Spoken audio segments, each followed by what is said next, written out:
I mean, it's just a lot of big objectives all crammed into one mission. I mean, tell you the truth, like right after Inspiration 4, when I went to Starbase it was like October of 21, and met with Elon, and we talked about what the Polaris program could be from like a test and developmental perspective. We thought the objectives of Polaris Dawn would be split into two missions, and he was like, no, let's just combine them, and that just meant there was a lot that needed to get done. Jared Isaacman is the mission commander for the upcoming Polaris Dawn mission, and he isn't joking when he says they're fitting a lot of tests and objectives into one mission. We are now about a month away from an incredibly exciting crewed launch. The Polaris Dawn mission will launch no earlier than July 12th. It will be SpaceX's 14th crewed flight to space. So far, they've had 13 crewed missions, both for NASA and even commercial customers. SpaceX has been the leader in launching crews to space for NASA since 2020 and has also expanded its Dragon fleet from 1 to 4 Dragon spacecrafts. Jared Isaacman has already been to space during the Inspiration 4 mission, which was the first fully commercial spaceflight.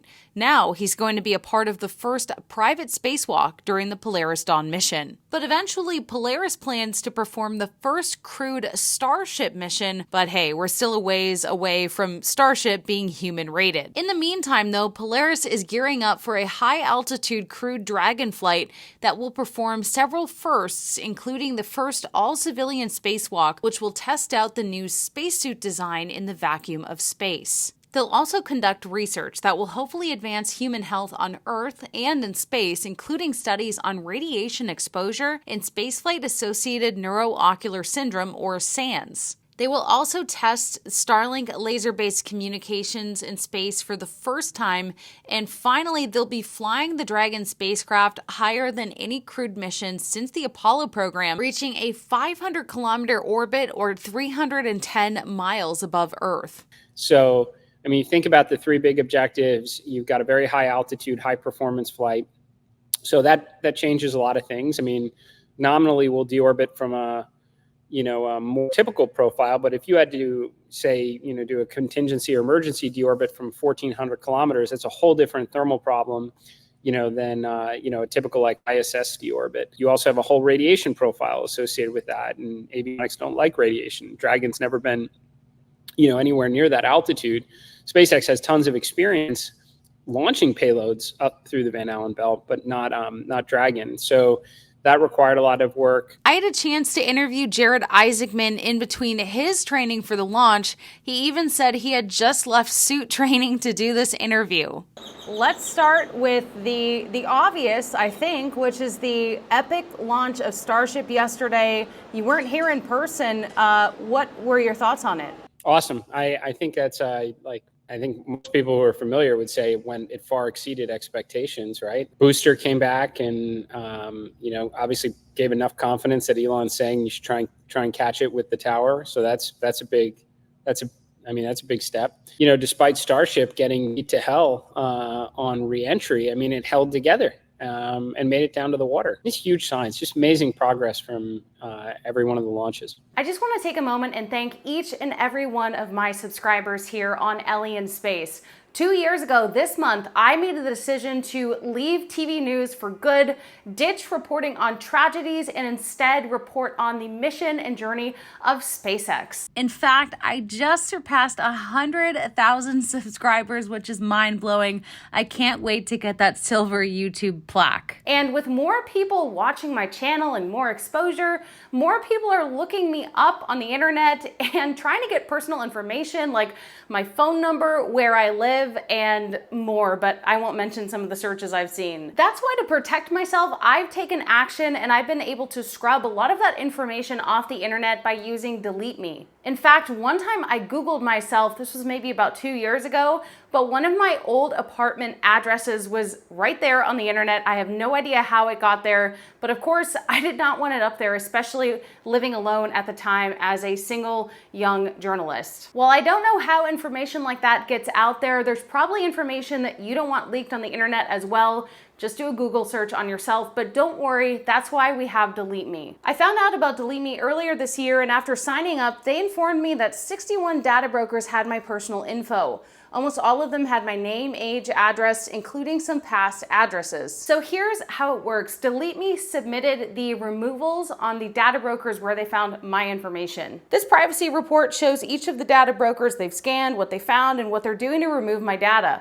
And Delete Me is diligent. After they've submitted each opt-out, the privacy advisors go back and check each source again to make sure my information has actually been removed. Although all of my listings on the removal list will disappear within a month, some will be gone more quickly than others. And remember, even after removals are complete, Google can take additional time to remove results from its search cache. Delete Me also does multiple reports throughout the year to make sure that no new sites have my information. And I also recommend a family plan membership, since a lot of your relatives can also be linked to you. I trust Delete Me and feel more secure knowing that my personal information won't be subjected to threats of harassment, identity theft, even stalking. So get 20% off Delete Me US consumer plans when you go to joindeleteme.com/Ellie20 and use promo code Ellie20 at checkout. That's joindeleteme.com/Ellie20, code Ellie20. And of course, thank you for watching my channel. Let's get back into the video. You've flown with SpaceX and you're obviously very passionate about, the path of reusability and going out to Mars, the greater space. So what do you think this says about, your confidence in the Starship program and the trajectory? Yeah, I think that it's going to move very quickly from here. I mean, they have two factories building Starships. They're cranking out Raptors. They believe in being very hardware rich so that they can launch and learn as much as they can from it. I think they did a good job pointing out during the webcast that this was, data was their payload. We need you to learn really quickly and then roll it into the next set of hardware. So I have no doubt, like, the pace of progress is going to, only accelerate from here. I mean, wouldn't be shocked if we're seeing 12 launches a year and they get up to one a month, and they'll start dropping off, Starlinks in orbit from these. And then, I mean, as soon as you get refilling going, you've got a path to the moon now, which is pretty cool. One thing that was missing was you.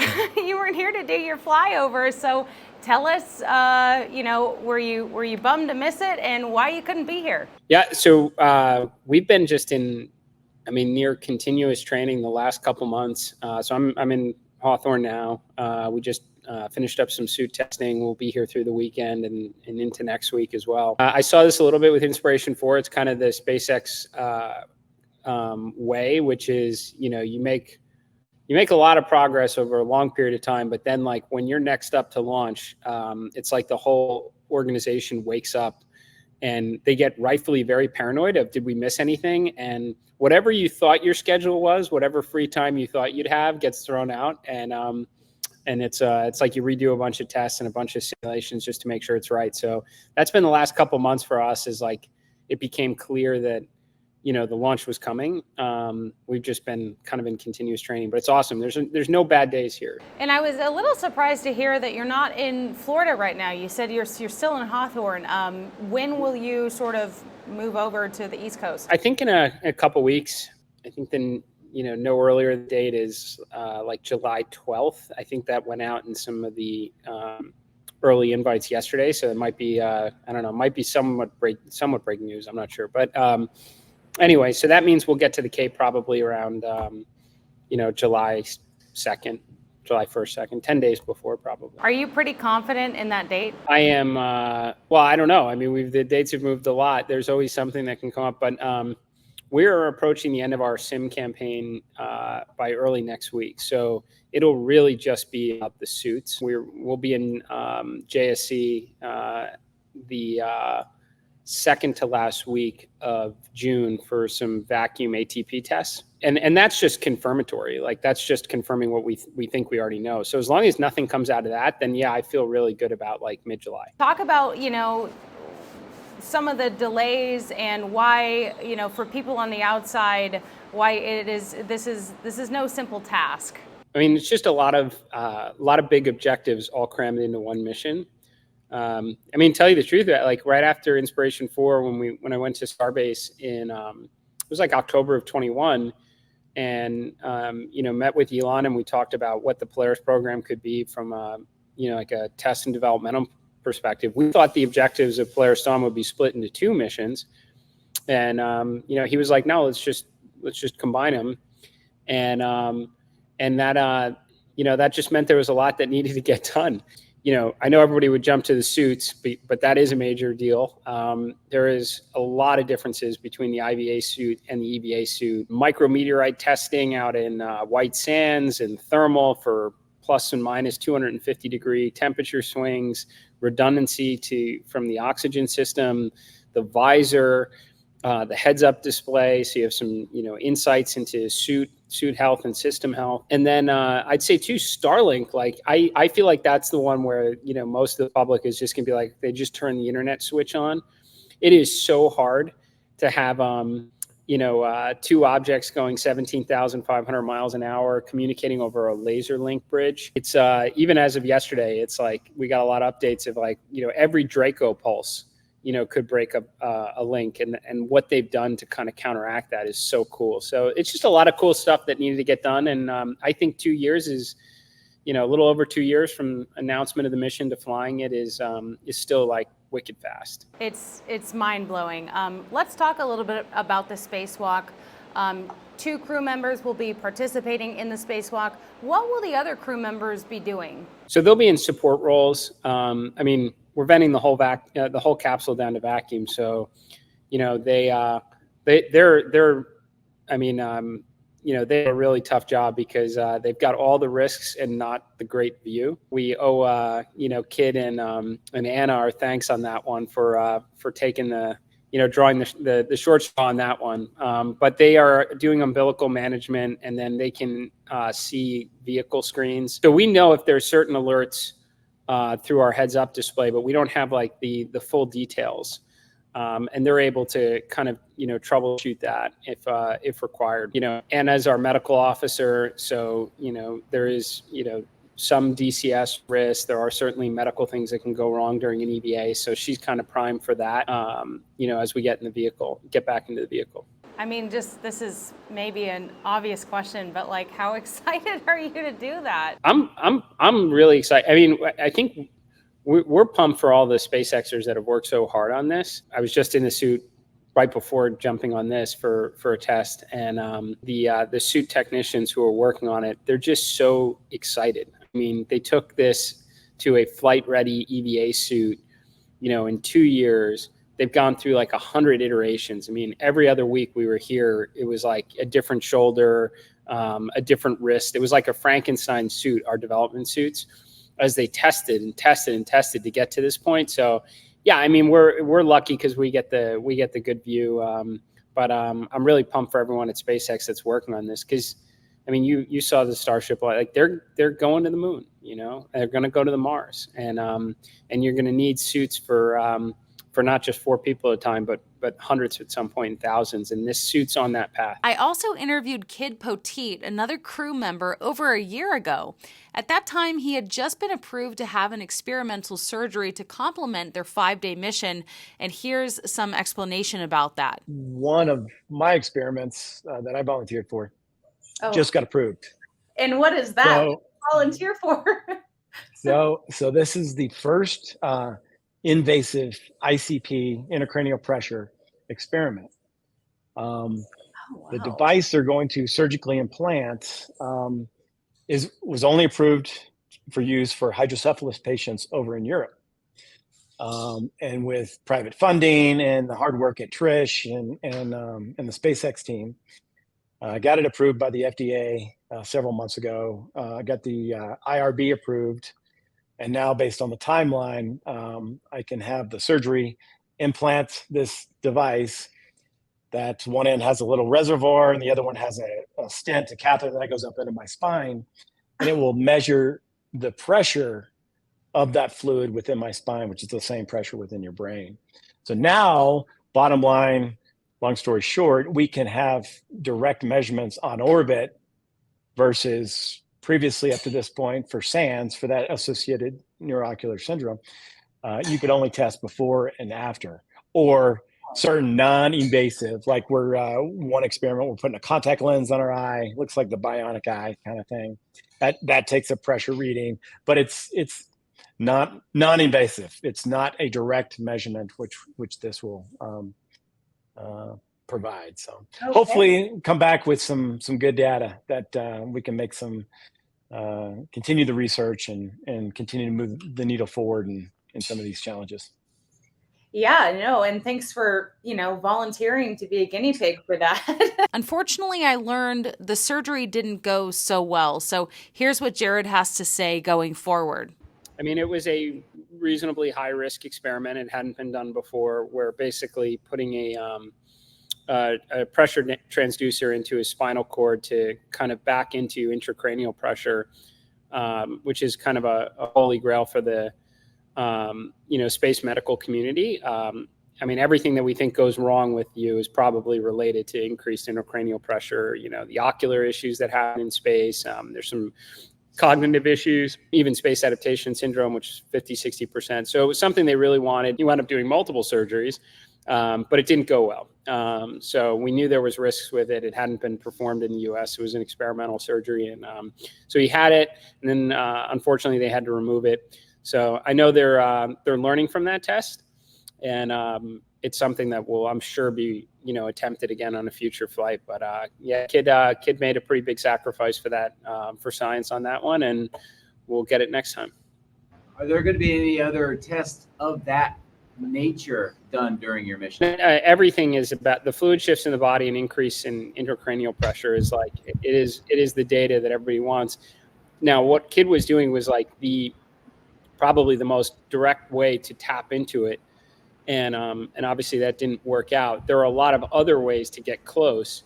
So we have a number of ocular tests. We have this cyborg test that's super cool. It's like, it's cool, but it hurts. It's like a 1980s vintage contact lens, like hard glass. And you pop that in. It's got a bunch of sensors in it. And then it has an RF reader that you wear over your eye. It totally looks like Terminator, and that will take ocular pressure measurements over. We'll each wear them for about a 24-hour period. So that is a way to back into it. And then we have two other research experiments: a pupillometer and a quick see measurement device that will also help us back into it. And there's a bunch of others. We have 40 science and research experiments, but basically, there's a number of ways to kind of back into what we were trying to get through Kid's more. That more intense experiment. You offered NASA help to save Hubble, which is kind of in crisis right now. They seem reluctant to accept that help. What are your thoughts on this? Yeah, I am still hopeful that that this will get to the right place. I'm trying to let it take its natural course, and maybe we'll arrive at a logical place. Hubble's coming home. It's coming home faster than I believe is, being represented. The higher solar cycle is going to bring it back. So then the question is what are you going to do about it? Are you going to let it re-enter on its own, or are you going to boost it? And if you're going to boost it, do you want it to be a free mission, or do you want to pay like $500 million to do it? And along the way, could you make it better? And is it good for commercial space? And I think NASA values commercial space. They created this. I wouldn't have gone to space on Inspiration 4. There'd be no Polaris program if it wasn't for NASA's great foresight, with the Commercial Crew program. So I think they are going to wind up at the right decision. It might just take them a little bit longer to get there. But I think most important is,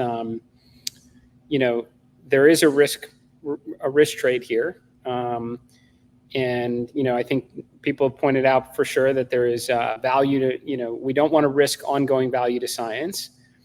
I felt that, Hubble's true health was never, accurately portrayed. And I think that's become a little bit more clear now. It's down to one gyro. I think it can observe 25% of the available sky.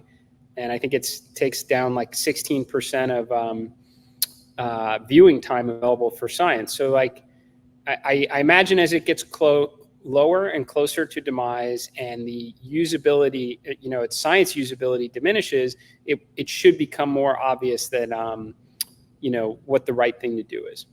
You're giving great answers. Your mission profile looks a lot like the Gemini missions. Did you draw inspiration from that and kind of give us a better idea of what you intend to step into, your vision with Polaris?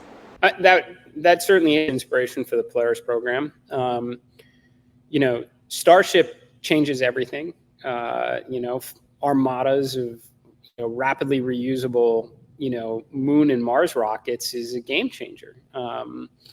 Will completely change the trajectory of humankind. It will make us multiplanetary. There's so many benefits even in LEO, from like prefab telescopes so that you don't necessarily have to do Hubble missions, to habitats, whether that's on orbit stations or infrastructure on the moon or Mars. It's going to change everything, but there's a lot to learn from now until then.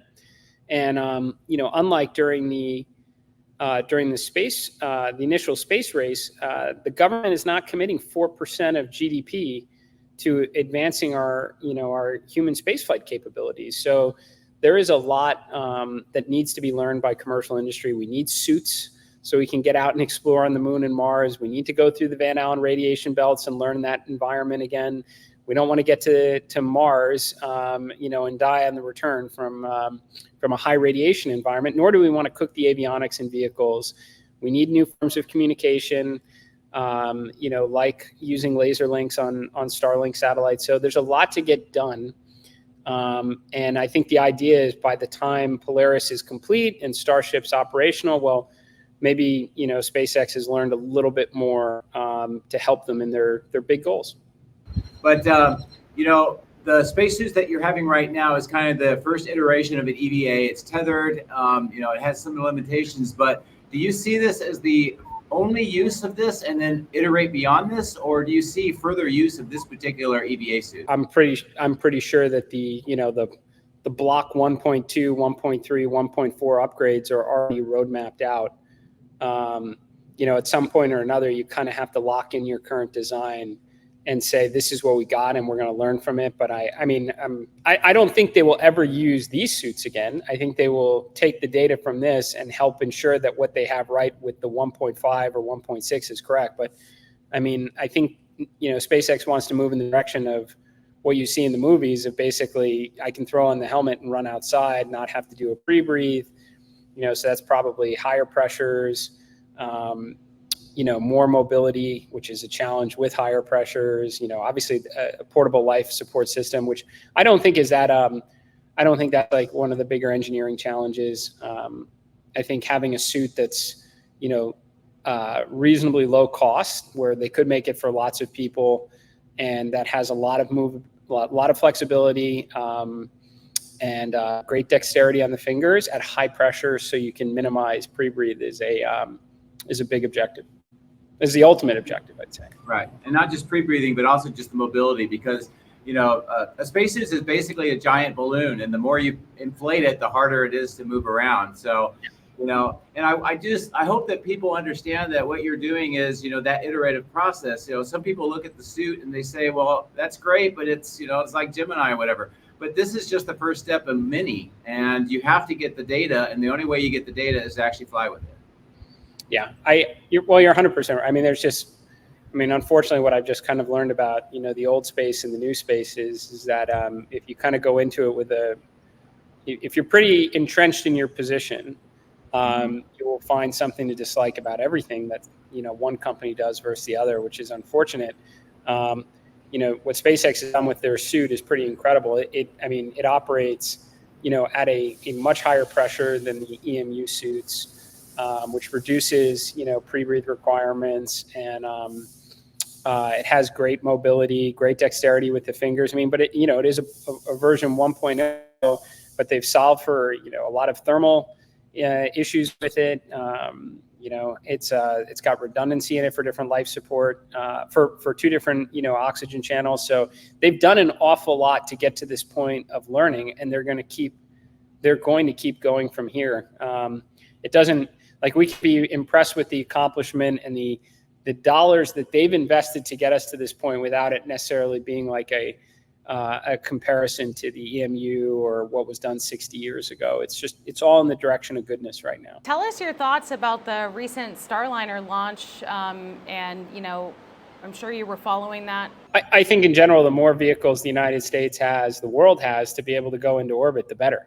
I think really the KPI, is the number of people in orbit at any one time. And that's something that stuck with me during Inspiration 4 when, I didn't know until somebody called up that, there are 11 people in orbit at one time, and that's a record. I'm sorry, I think it was 14, actually. It was with it because the Chinese were up as well. So 14. And it's just like that's the record. We've got to be getting to dozens of people, hundreds of people, thousands of people, because that's where we're going to learn and then figure out what is going to become the space economy that actually necessitates lots of people to be in space at one time. Because we all love the idea of it, and for sure there's exploration and tons of really good reasons why we should go out and explore our solar system and universe. But there's no real good economic reason why people need to be up there other than just in national interest, an orbital national laboratory that's, being funded by the government. So again, anything that kind of reduces the cost to access orbit, provides more access to it from different vehicles is a great thing. I'm glad they got there safely. I hope they, learn a bunch from the vehicle. And then they'll be flying, additional Starliner missions. That'll be a great thing. What are you most looking forward to for your Polaris Dawn mission? There's so many amazing firsts, and I'm sure it's hard to decide. I think, I look at the whole mission, we have, 3 big objectives and then 40 science and research experiments. And I want to come back and feel like we did our absolute best for every one of them. I think that's most important. The kind of on orbit, excitement is I'm very eager to see the reaction from my other crew members when they arrive on orbit. It's an incredible feeling, and they're my closest friends, and they've worked so hard to get to this point in life, and I'm happy for them to experience it firsthand and then take it back, into their lives. 2 of them taking it back here to SpaceX that could use all that knowledge, to kind of further their goals. So yeah, there's a very specific moment right at SECO, and I got to experience it before, and I'm going to be, staring at my other crew members when they get to experience it this time. When you did Inspiration 4, you were kind of the rookie along with the rest of the crew members, and you were experiencing it for the first time all together. This time, you're the experienced guy. So what's that going to be like with 3 rookies with you? I think this is hands down the best Dragon crew yet. You've got so many knowledgeable people. Sarah Gillis, lead astronaut trainer, SpaceX, trained all the NASA crews who held her in such high regard. She trained the Inspiration 4 crew, trained me to go to space. She's a core in mission control. So, she's the Capcom plus an engineer in that role. So incredibly knowledgeable. Anna Menon was is a mission director by day. She runs mission control. And she's also an engineer that designed a lot of the contingency procedures that are available in Dragon that we're going to use nominally, like bending the vehicle down on purpose. And she's a medical officer, and she was the family liaison for Inspiration 4. That SpaceX embedded with the families to kind of translate the technical things that were going on. Kid Poteet, great pilot. I've known him forever, served the country really well in a number of leadership roles, including as a Thunderbird. He's incredibly talented pilot. We just have such an awesome group, and we trained together for so long that I don't think I have some minor tidbits of little things on, efficient ways to brush your teeth and sleep, and, what you should expect to feel. And, I've seen firsthand kind of space adaptation syndrome. So I can add a little bit of value, but there's far smarter people on this mission than myself going up. So. Did you experience a lot of that space adaptation syndrome? Yeah. So this is super important. Obviously big SpaceX fan and everything that they're trying to accomplish, but they can't solve all the problems that relate to, making us a spacefaring civilization. They're working on the vehicles. There's a lot more to it. There's the very real reality that 50% plus of people when you arrive on orbit are going to feel horrible. And it's been like that. It doesn't matter, the most hardcore fighter pilots in the world, It has very little to do with like your susceptibility to motion sickness on Earth. There's a number of things that could contribute to it, including those fluid shifts. That intracranial pressure could be a factor, but you'll feel terrible. So, if Starship is the 737 of space flight, imagine being on a Southwest flight and half the people are throwing up on board. They feel terrible, and then the other half of the people feel terrible, right? Yeah. So this has been the reality through all of human space flight. And the odds were no different on Inspiration 4. We had 50% of the crew members that were unwell. And there's great medications for it. They don't work super well in advance of flight. But there's kind of some gold standard shots of like Phenegrin that, 8 hours later, you're back in business. So it's super real. But I mean, you think about everything else. There's no one's done any, surgery in space. There's no childbirth in space. There's so many. There's tons of psychological things. So, there's a lot of things to solve through so many different career paths that are going to be important if we're ever, kind of truly a multiplanetary species. So thank you again for watching this video. I am beyond excited for the launch of the Polaris Dawn crew. They are fitting so much into one mission.